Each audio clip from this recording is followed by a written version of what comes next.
दोस्तों, कभी आपने ऐसा सोचा है कि अगर आप एक घर किराए पर लिए हो और वही घर आपको घर से बाहर ही ना निकलने दे। मतलब अगर आप एक बार उस घर के अंदर गए तो वहाँ आप कैद हो जाओगे। अगर वहाँ से भागने की कोशिश करोगे तो आपकी उम्र हर दिन बढ़ती ही चली जाएगी। कुछ ऐसे ही हुआ अन्ना के साथ। चलिए पूरी स्टोरी शुरू से जानते हैं। स्टोरी की स्टार्टिंग में हम एक बूढ़ी औरत को देखते हैं जो कि जमीन पर रेंगते हुए चल रही थी क्योंकि उसके पैर बहुत ही कमजोर हो चुके थे। उसने कपड़ों को बांधकर एक लंबी रस्सी बनाई और उसे टेबल से बांध दिया। उसका दूसरा हिस्सा वो खिड़की के बाहर फेंक देती है। वो चाहती तो दरवाजे से जा सकती थी, लेकिन ऐसी कौन सी वजह थी कि वो बूढ़ी औरत खिड़की से बाहर निकल रही थी। वो बड़ी मेहनत करके खिड़की पर चढ़ जाती है, लेकिन वो जैसे ही नीचे जाने की कोशिश करती है उसका हाथ फिसल जाता है और वो नीचे गिरने लगती है। देखकर तो ऐसा लग रहा था कि वो मर जाएगी, लेकिन उसका एक पैर रस्सी में फंस जाता है। बूढ़ी औरत बाहर निकलने की कोशिश करती है, लेकिन वो रस्सी उसे ऊपर खींच लेती है और वो औरत घर के अंदर चली जाती है और वो खिड़की हमेशा के लिए बंद हो जाती है। कुछ दिन बाद 25 साल की लड़की उसी घर पर आती है रेंट पर रहने के लिए। यहाँ उस घर का मालिक, मुलार और पिछली किराएदार वहाँ पर आते हैं। ये बूढ़ी औरत वही थी जिसे हमने पहले देखा था। अन्ना घर को देखने लगती है और उसे घर बहुत पसंद आता है। फिर मुलार अपार्टमेंट का बहुत ही कम किराया बता देता है तो अन्ना बहुत खुश हो जाती कि चलो कम दाम में एक अच्छा घर मिल गया। वो उन पेपर में साइन करने के दौरान उस बूढ़ी औरत से पूछती है कि आखिर आप इस अपार्टमेंट को क्यों छोड़ना चाहते हो। थोड़ी देर वो चुप रहती है और फिर बोलती है कि मैं दुनिया घूमना चाहती हूँ। अन्ना ये सुनकर थोड़ा अजीब फील करती है क्योंकि उसकी उम्र की औरत तो मौत का इंतजार करती है, लेकिन उसे दुनिया घूमना था। अन्ना बताती है कि वो शहर में नहीं आई है, वो यहाँ पर अपने बॉयफ्रेंड के साथ आई थी, लेकिन उनके बीच में लड़ाई हो गई, इसलिए अब वो अकेले रहना चाहती है। अब जैसे जैसे वो अपनी स्टोरी बताती है वो बूढ़ी औरत परेशान होने लगती है। वो अन्ना से पूछती है कि तुम ये अपार्टमेंट लेना चाहती हो या फिर नहीं, जिस पर अन्ना हाँ बोल देती है। मुलेर उसे एक रेंट एग्रीमेंट साइन करने के लिए देता है। अन्ना का पेन चलती ही नहीं है, लेकिन वो बूढ़ी औरत के पास एक और पेन होता है, वो अन्ना को दे देती है। इसका मतलब तो साफ था कि वो बूढ़ी औरत बस इस घर से बाहर निकलना चाहती थी और मुलेर अपार्टमेंट की अन्ना को दे देता है और उससे कहता है कि अगर कोई मदद की जरूरत हो तो मुझे कॉल कर लेना। इसके बाद वो भी चले जाता है। अन्ना भी साफ सफाई करके घर को पेंट करने लगती है। अपार्टमेंट में काफी धूल जम गई थी, इसीलिए अन्ना ने फालतू चीजों को फेंक दिया। लेकिन अन्ना जैसी कूड़ा फेंक कर वापस आती है वो देखती है कि उस जगह पर वैसी धूल जमी हुई है और वो कपड़ा भी वहीं पर रखा हुआ है। दीवारों पे नई पेंट पुरानी हो गई है। उसके घर में सभी तरफ वापस से धूल जम गई है। उसके ताजे फल सूख चुके हैं। अन्ना बहुत डर जाती है, लेकिन वो उस बात पर उतना ध्यान नहीं देती और वापस से साफ सफाई में लग जाती है। हर बार अन्ना उस जगह को साफ करती है, लेकिन वापस से धूल जम जाती है। लगातार काम करने की वजह से अन्ना की आंखों में रिंकल्स आना शुरू हो जाते हैं। उस रात को ही अन्ना सोफे पर जाकर सो जाती है। आधी रात में अचानक से रेडियो चलना शुरू हो जाता है और अन्ना उठकर उसे बंद कर देती है।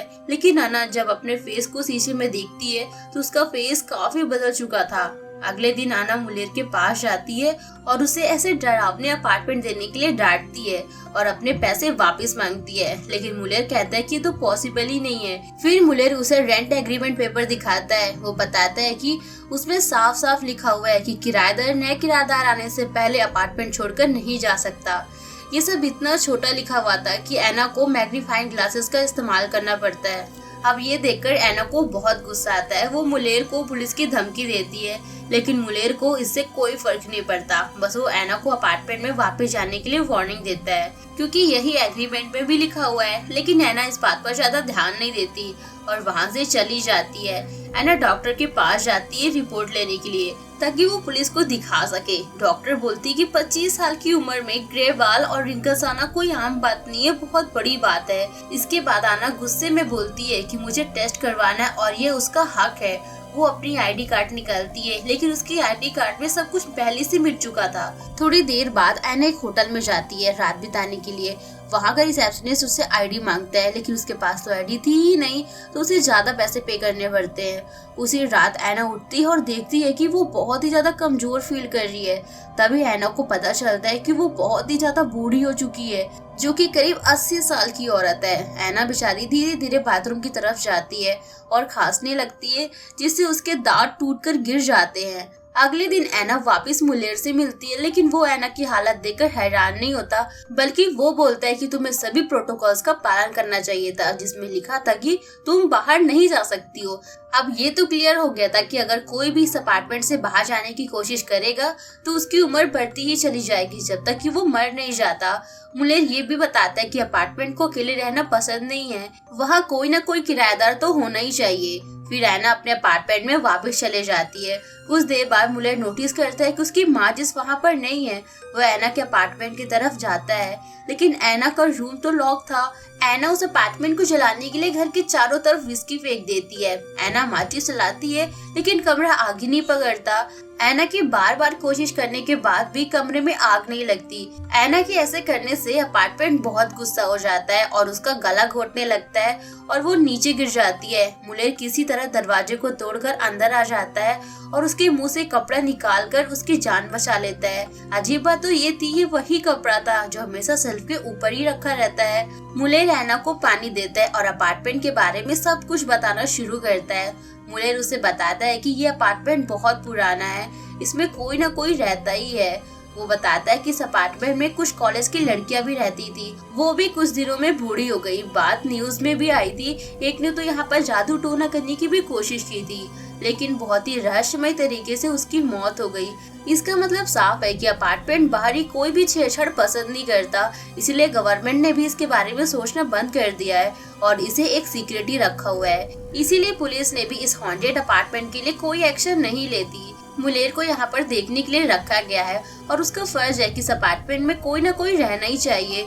उसे ये नौकरी अच्छी नहीं लगती, लेकिन उसे मजबूरी में करनी पड़ती है। फिर ऐना मुलेर से एक और किराएदार ढूंढने को कहती है, क्योंकि बस यही एक तरीका था जब वो इस अपार्टमेंट से बाहर निकल सकती है। फिर ऐना मेकअप करके अपने एक्स बॉयफ्रेंड डैनियल के पास मदद मांगने के लिए जाती है, लेकिन डैनियल उसे पहचान ही नहीं पाता। फिर ऐना उसे अपनी पहचान बताती है, लेकिन डैनियल को लगता है कि उसकी एक्स गर्लफ्रेंड की दादी माँ है। उसी वक्त उसकी न्यू गर्लफ्रेंड उसे लेने आती है और ऐना के सामने ये बात आती है कि वो दोनों भी एक अपार्टमेंट ढूंढ रहे हैं। ऐना के पास ये बहुत ही अच्छा मौका है कि वो उन दोनों को उस अपार्टमेंट में भेज दे और खुद वहाँ से बाहर निकल जाए, लेकिन वो कुछ ही नहीं कहती और उन्हें जाने देती है। रात में ऐना सो रही थी और रेडियो फिर से चालू हो जाता है और कुछ चीजें अपने आप हिलने लगती है, जैसे वो अपार्टमेंट उससे दोस्ती करना चाहता है। जैसे ऐना उठती है, उसके सामने खाना रखा हुआ था, लेकिन वो उसे खाती नहीं है बल्कि फेंक देती है। ऐना को पता चलता है कि अपार्टमेंट ने उसके लिए चाय बनाई है। वो धीरे से कप में डाल दी है और पीने लगती है। चाय तो बहुत अच्छी बनी थी। फिर ऐना डस्टबिन के सामने पड़ा हुआ बिस्कुट उठाती है और खाने लगती है जो उसने फेंक दिया था। ऐना बहुत ही कमजोर और नाजुक हो चुकी थी, इसलिए वो खाना नहीं बना पाती थी। अब ऐना अपने दोस्त अपार्टमेंट के साथ ही रहती थी। 3 दिनों में वो बहुत ही ज्यादा कमजोर हो चुकी थी और वो चलने के लिए एक स्टिक का सहारा लेती थी। ऐना दिखने में 100 साल की बूढ़ी औरत बन चुकी थी। ऐना अपने हाथ को देखती है, उसे ऐसा लगता है कि उसके हाथ पे कुछ चल रहा है। वो अपने हाथ की चमड़ी को निकालती है। वो देखती है कि उसके हाथ में कुछ तार जैसा है। वो समझ जाती कि उसका अंत अब नजदीकी है, इसलिए वो मुलेर को बुलाती है। कुछ दिनों बाद एक कपल उस अपार्टमेंट में रहने के लिए आते हैं। वो कोई और नहीं, उसका बॉयफ्रेंड डैनियल और उसकी गर्लफ्रेंड ही होते हैं। वो लोग भी कम रेंट और अच्छे फर्नीचर से बहुत खुश हो जाते हैं। उनको भी ये सब बहुत पसंद आता है और उनके आसपास कोई रहता भी नहीं था, इसीलिए वो लोग भी इस एग्रीमेंट में साइन करने के लिए मान जाते हैं। मुलेर भी उन्हें खुशी खुशी रेंट एग्रीमेंट पकड़ा देता है। डैनियल साइन करने की तैयारी कर ही रहा होता है कि तभी ऐना को वो सब याद आता है जब ऐसे ही धोखा देकर उसे फंसाया गया था और उसे अपना दर्द याद आता है कि कैसे वो इन सब चीजों से गुजर रही है। इसीलिए ऐना डैनियल के साइन करने से पहले उसके हाथ पे गरम गरम चाय फेंक देती है और उसे दूर भगा देती है।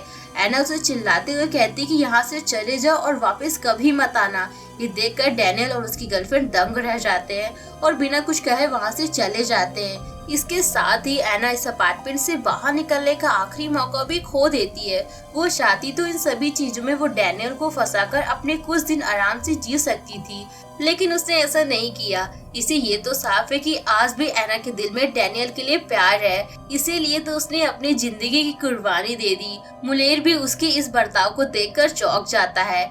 ऐना मुलेर से कहती है कि दरवाजे को बाहर से बंद कर देना और कुछ सालों के लिए यहाँ पर वापस मत आना। ऐना को ऐसा लगता है कि अगर यहाँ पर कोई आएगा ही नहीं तो ये सर्कल बंद हो जाएगा और जो भी आत्मा है वो मर जाएगी। फिर मुलेर उसे गुड लक कहता है और वहाँ से चला जाता है। अब एना इस अपार्टमेंट में बिल्कुल अकेली थी। कुछ सालों तक उससे मिलने वहाँ कोई आने नहीं वाला था। उसके अंदर इतनी हिम्मत नहीं थी कि वो सीढ़ियों से बाहर जा सके। फिर एना खिड़की के पास जाती है और ठंडी हवा को महसूस करती है जो उसे बहुत आराम पहुंचाती है। पिछले दिनों में जो कुछ भी हुआ वो टेंशन अब खत्म हो गया था और अपने भाग्य को वो स्वीकार कर लेती है। अब एना अपार्टमेंट को कोमल होने के लिए कहती है और सोफा में बैठ जाती है। फिर सोफा अपनी प्रोसेस शुरू करता है। वो धीरे धीरे उसका सिर निगल जाता है और वो सोफा का हिस्सा बन जाती है।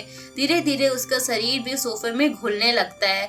सिर्फ उसके कपड़े ही बचते हैं। एना का दिल भी एक धागे के रूप में आता है और सोफे में समा जाता है। सोफे के ऊपर एक कपड़ा आ जाता है जो कि एना का सिर होता है। इससे ये तो पता चलता है कि अपार्टमेंट खुद को नया बनाने के लिए इसी तरह शिकार का इस्तेमाल करता है। दोस्तों उम्मीद करती हूँ आपको ये वीडियो बहुत पसंद आया होगा। मिलते हैं अगली वीडियो के साथ। Thanks for watching.